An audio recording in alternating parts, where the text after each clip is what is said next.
Right, this is the second time that I'm going to have to record because something keeps going wrong with this recording system on my laptop, considering the fact that it's a 2013 laptop and shouldn't be doing that in the first place. So therefore, I can only suspect that it's YouTube that's having the problem. However, this video consists of me about dying 5 years ago in 2008, September 2008, whereby I was taken into hospital with suspected severe acute pancreatitis. And now I never knew this at the time. I was being violently sick and diarrhea, to which I never took any notice of for the first couple of days and continued to drink white cider. Sometimes 8, maybe 10 bottles a day, along with vodka, whom I got from a neighbour, whom I used to drink in the house, and sometimes at 8 o'clock in the morning I would fall in the door of my home just to be fall flat on my face and to be ushered up to my bedroom by my current wife, Karen. Um, my name is Mark Ireland. I'm 34 years old. Thankfully, I am 34 years old. I could have been 29 when I died, if I died at that time. Thankfully, that did not happen. Now, with acute severe pancreatitis, I had my pancreas removed because it had turned to mush. So much so that I've got diabetes type 1 now. I'm insulin based. I have to take the insulin every day on a regular basis. I've also been taking mental health medication as well because I had mental health problems before that, but I reckon that was brought on by the alcohol. And on top of that, the alcohol kind of had the depressive stage in which, I was feeling at that time, but the drink kind of had it. So most of my demons have been shown since this has passed in the past 5 years. Not in a bad sense, but just, just grouchy and moany and so forth. And I've tried my best to clamp it. I've had changes in my antidepressant and so forth. But hey, oh, that's another story. But anyway, I ended up in Ward 10 of Nine Wells Hospital, whereby my wife had followed suit maybe half an hour after. I was taken by ambulance, hooked up to a mask and so forth. I was very, very sweaty and so forth when the ambulance drivers had checked me and they decided to take me to Nine Wells Hospital, thankfully, rather than just say, oh, he's fine, and we'll put him back. But obviously it's a thing that we'll do now, which is to take you to hospital just to make sure that everything is okay. When I got there, obviously the nursing staff were quite concerned about my situation, and so therefore they put me into a bed. At that point, I was starting to lose my memory, but I can remember before I lost my memory that my current wife now, Karen, had came to see me, but I got to the point where I knew that there was something wrong. My breathing became shallow.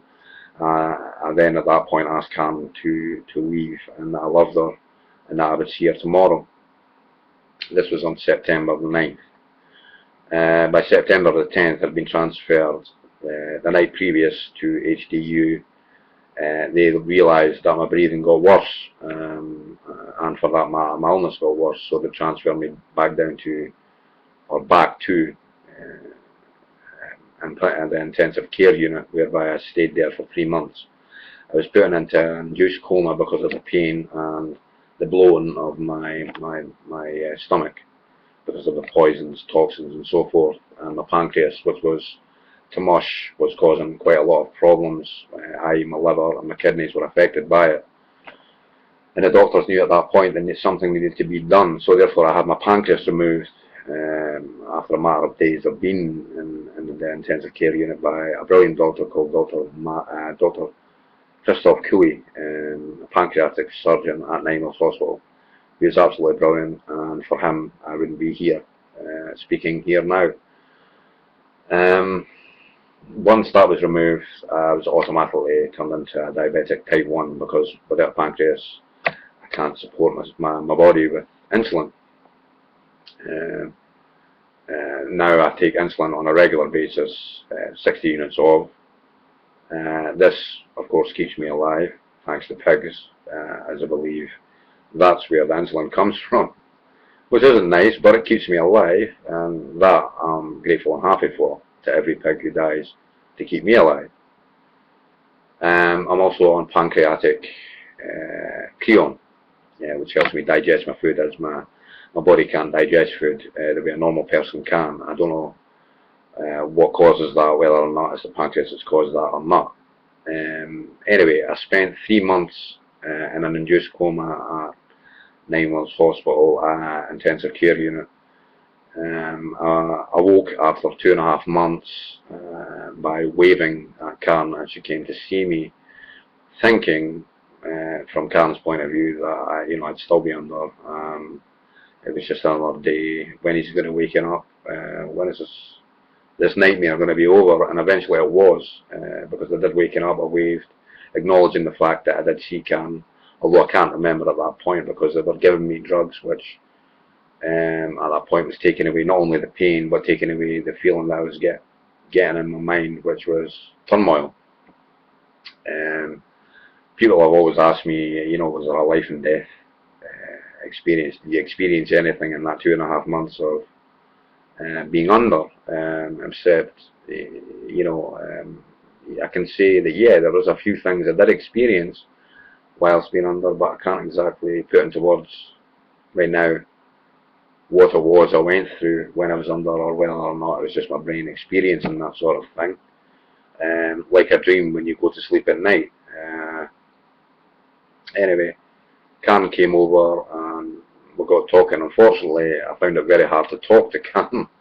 I was Thursday to the point I hadn't had any water or any kind of fluids for the 2.5 months. I had a stomach tube which was giving me all the food, vitamins and my fluids that I needed for that 2.5 month period that I went through that.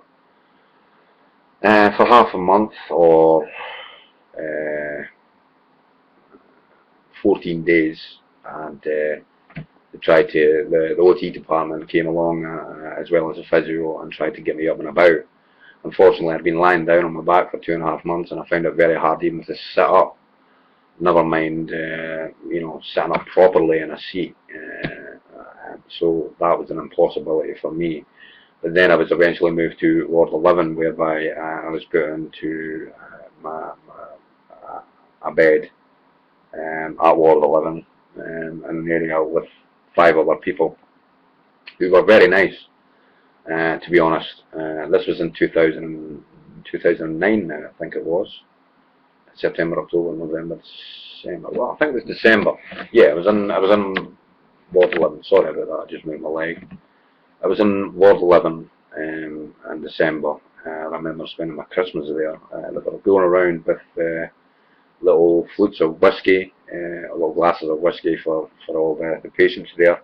Unfortunately, or fortunately for me, I couldn't drink it because I'd went through a lifetime of drinking. I'd spent time in homeless units. It wasn't a way of living, and certainly I wouldn't wish that on my worst enemy for what I went through at that point in time. Nobody would hire me, or for that matter take me into any employment because of the situation I put myself in. I mean, although I did try to take myself out of these situations, it didn't work. So therefore, I spent 6 months in 9 Wells Hospital. I had 3 drains at one side of me and 3 drains at the other side of me, whereby it was taking out all the poison from the system that the pancreas had caused. Unfortunately, I'd got MRSA in one of them, and I was given MRSA mouthwash to help me combat it, and I was also segregated to one part by having my curtain closed and any person with serious infections were moved to separate areas to be away from me in case they in turn got it as well. I was then moved to, after 6 months of being in Emmaus Hospital, to Auchterarder, St Margaret's, where I spent a further 6 months just learning to walk, learning to talk. But I was actually getting back to talking, but not as deep as I'm talking to you right now.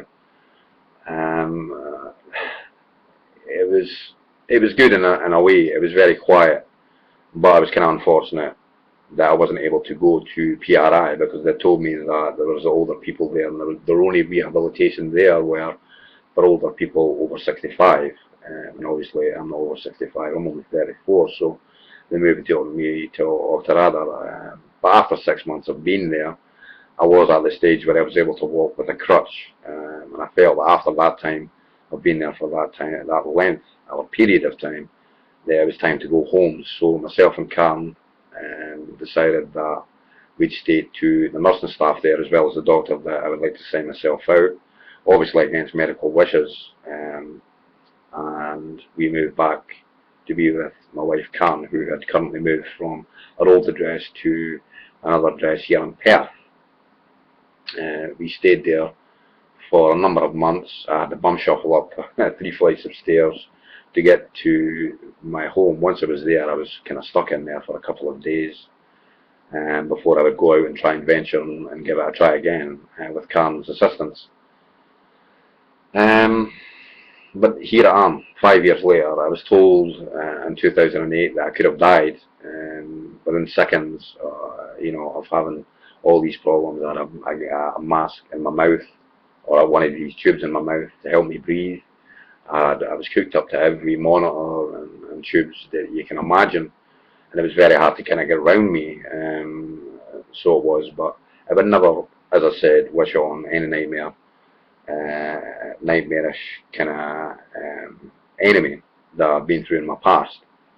And I hope this video will go out to any of those who have been through what I've been through, and that it may help them, and that they can listen to what I've recorded to you here now. I don't think I have anything else more to say other than to say that I love my wife, Cam, who's lying beside me at the moment, sleeping, and my 2 beautiful baby twin girls who are next door at the moment, sleeping away. I'm just happy, each day. I take each day as it comes. But yeah, well, what else can you do? That's life. Life's a hard thing. It's hard to live when you don't have lots and lots of money. Unfortunately, I'm disabled, so therefore I'm on benefits and disability allowance and so forth. I know I don't work for my money. I'd love to be able to work for my money. I'd love to be able to provide for my family. Unfortunately, there's no employer that would even, touch me with a bar's pole, considering what I do have and what could go wrong. I am a diabetes or my neuropathy, or I could drop something or so forth. And I was a fully trained chef at one point, but now that isn't the case. I can't go working in that kind of area of expertise now. So I support my Karen as much as I can, as well as she supports me, and we both help each other with the house as well as our twin girls. So I thought I'd make this video, and hopefully any of you out there would at least listen to it and take in what I've said. Please do not drink. It is very, very bad for you. Smoking, on the other hand, is the only enjoyment I get, and this here is called Kick. It's a stimulation drink. I don't know if you can see that.